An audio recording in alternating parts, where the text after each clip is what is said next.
So ladies and gentlemen, welcome back to part 27 of Macka's 1965 Chevrolet Impala Convertible project.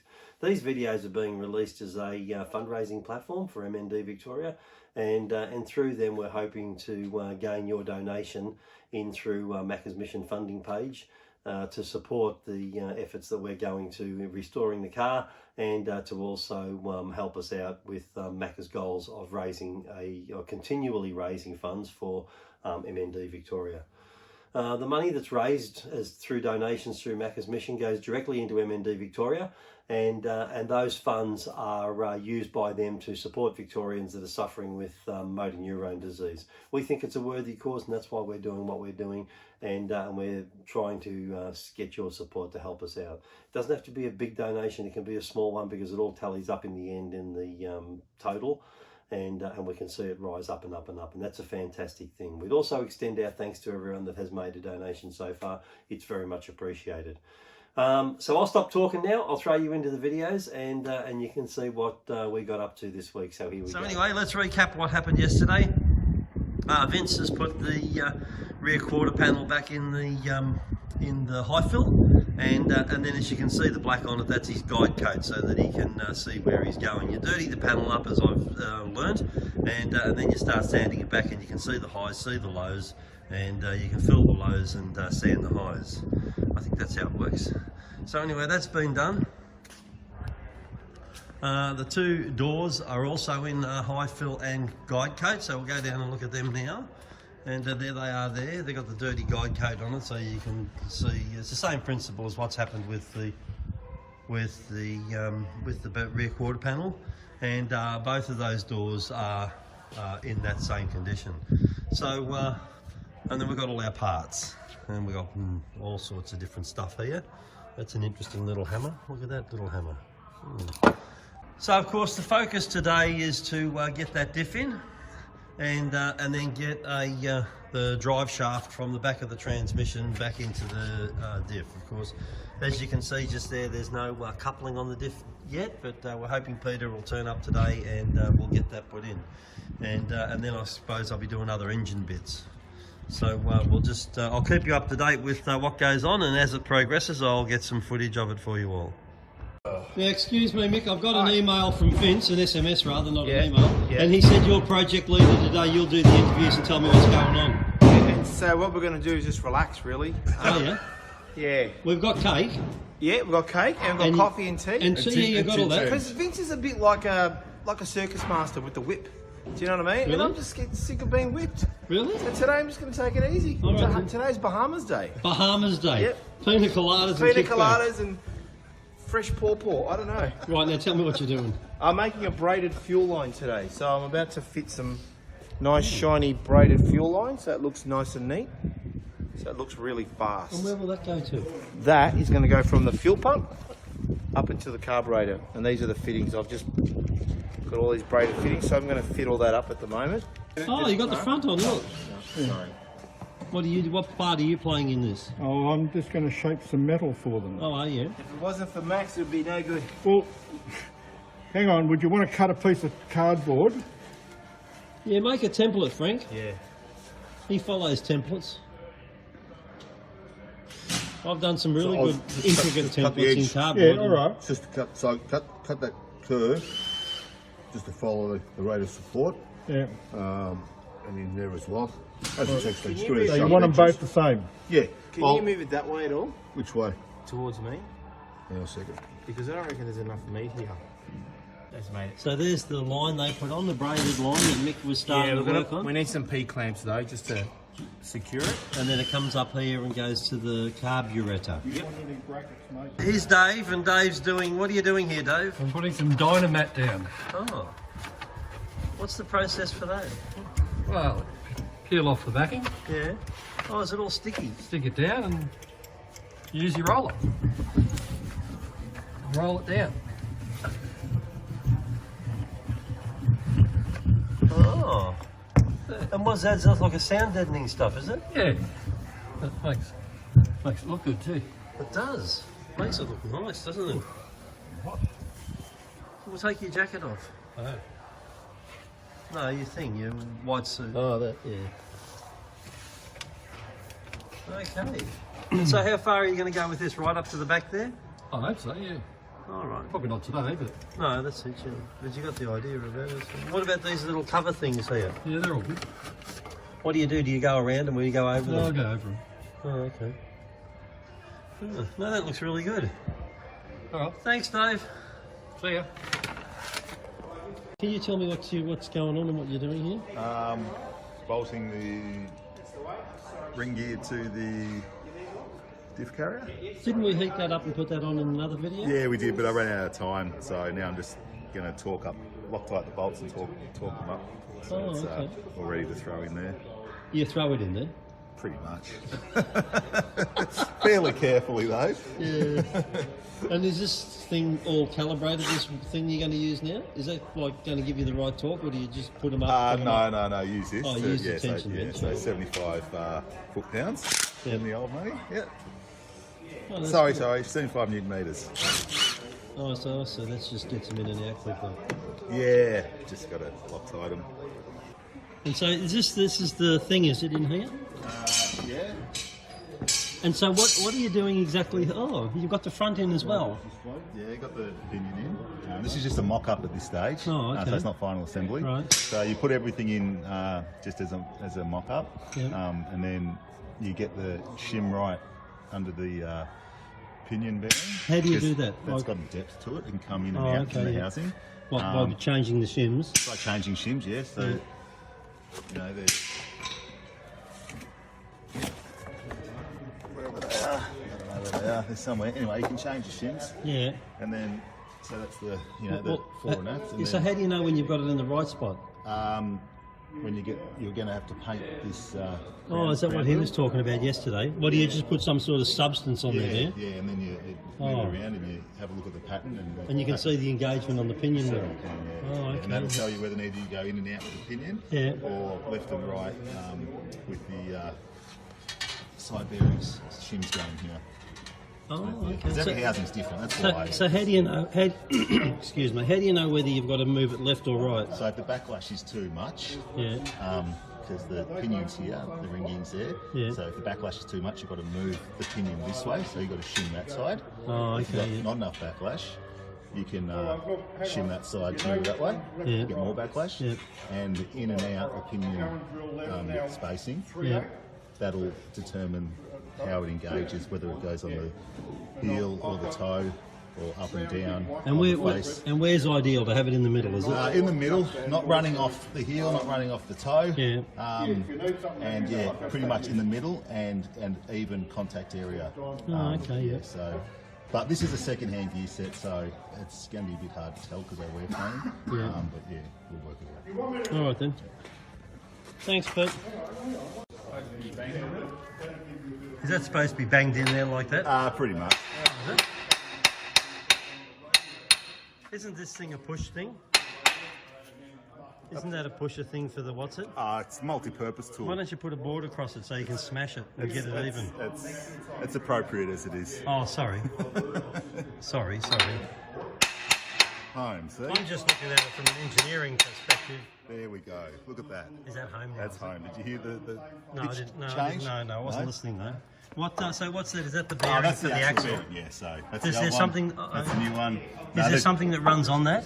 Yeah, so the axle shaft. So they're a bit of a funny style, old style. Runs directly on the axle shaft. So they're not pressed on like a lot of axles.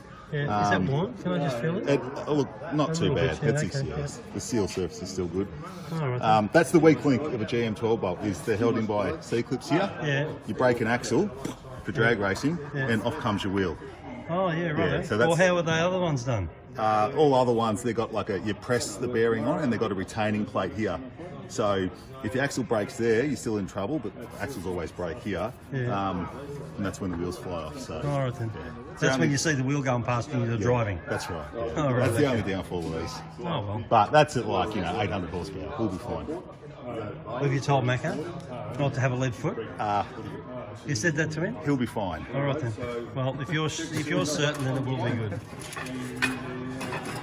Oh wow, it just sort of fits in there. Yeah, like this. That's amazing. Is that engaged in on the inside, is it? No, because there's nothing inside. Oh, it's gone.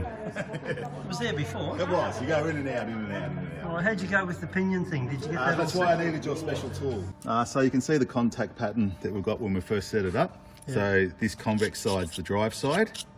And so you can see the wear pattern is up towards what they call the heel. Yeah. We need to bring that to be central. Yep. On the convex side. So that's called a heel pattern on the drive side. If we look around on the coast side here, you can see the contact pattern is off what they call the toe. We need to pull that back into the middle. Yep. And will that adjust the other side as well? Back to the middle? It does somewhat. Yeah. And then you've got left and right adjustments that you can do too. But so the correction for what they call, this is called a heel toe contact pattern. Yeah. The correction for it is to put a thinner pinion shim in. We'll pull all this apart, we'll press the bearings off and put a thinner shim in, reassemble it and try again. Wow. Yeah. That's involved. Not really. How long does it take to do all that? Oh, if you're a professional, it would take probably a tenth the time as it takes me. I thought you're pretty good at this. Oh, not really. They reckon you did it for a living once. Oh, certainly not true. They're lying to me? Yes. All right, thanks, Pete. Okay, so why did you do... So you had a problem with me butchering the bearing, I think, in one of the previous videos when I was enlarging it, did you? Yeah, that's right, I'm not sure if I got that in video. So, because we have to change the pinion depth now, Yeah. I can just simply lift this bearing off to access the shim. Yeah.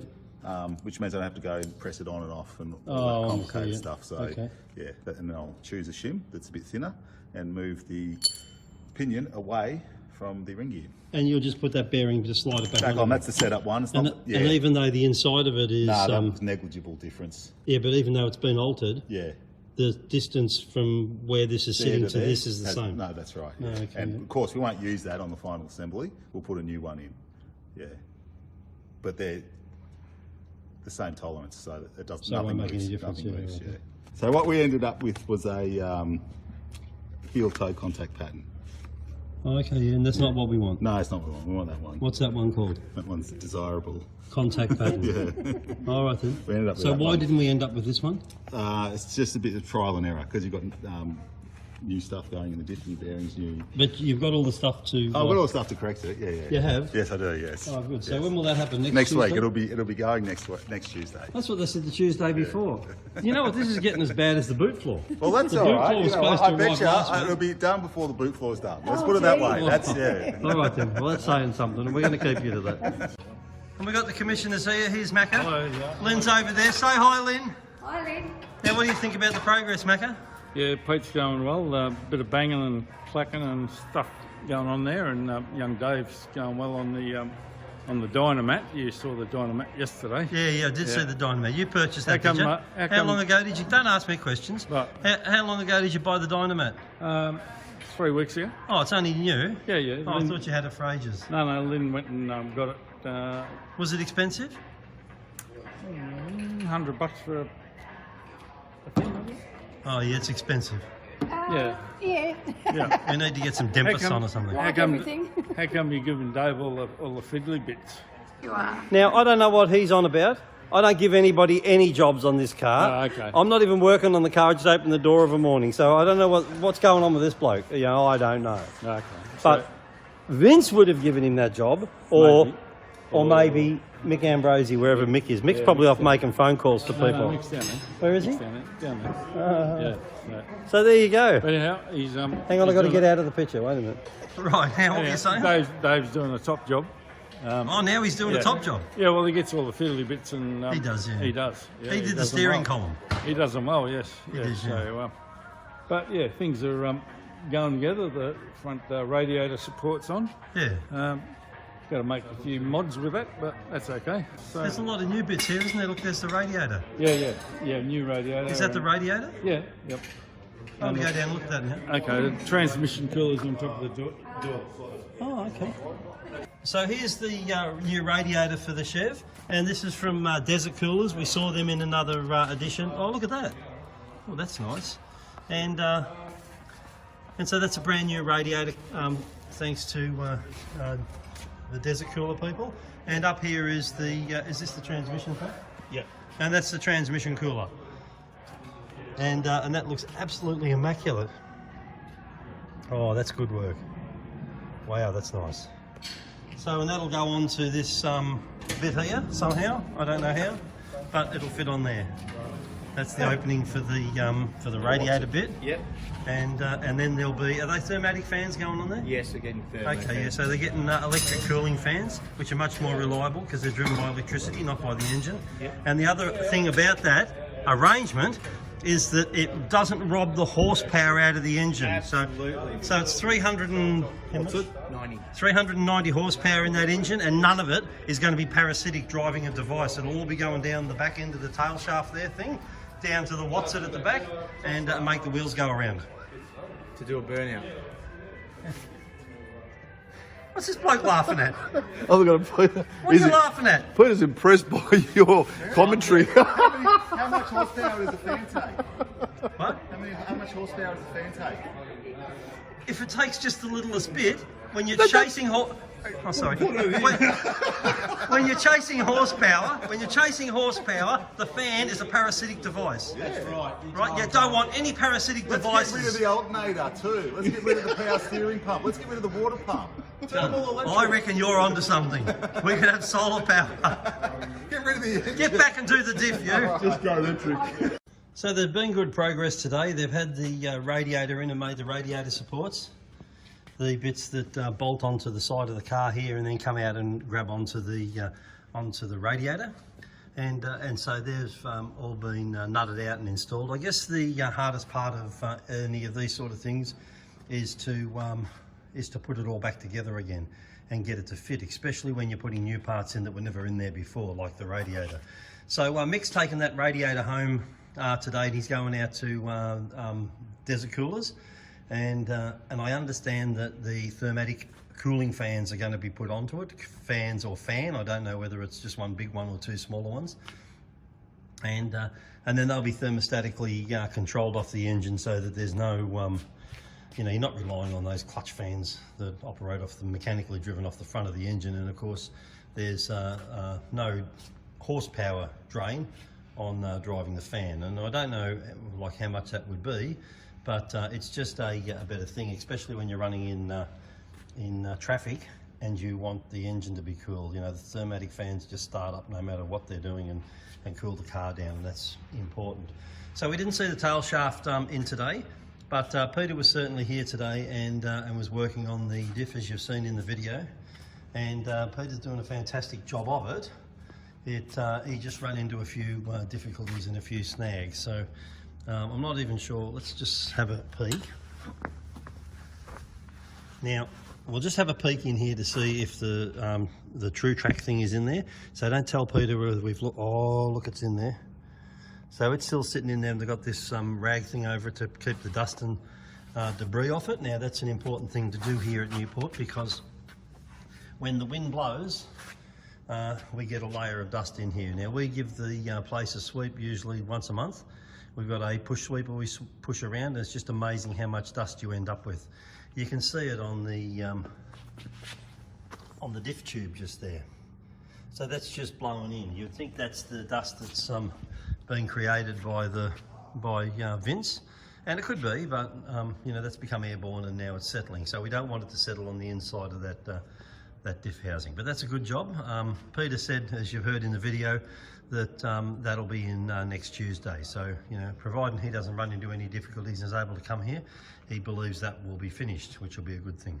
And of course, as you've seen here, Dave Glastonbury worked tirelessly at this all day, and in the end they just run out of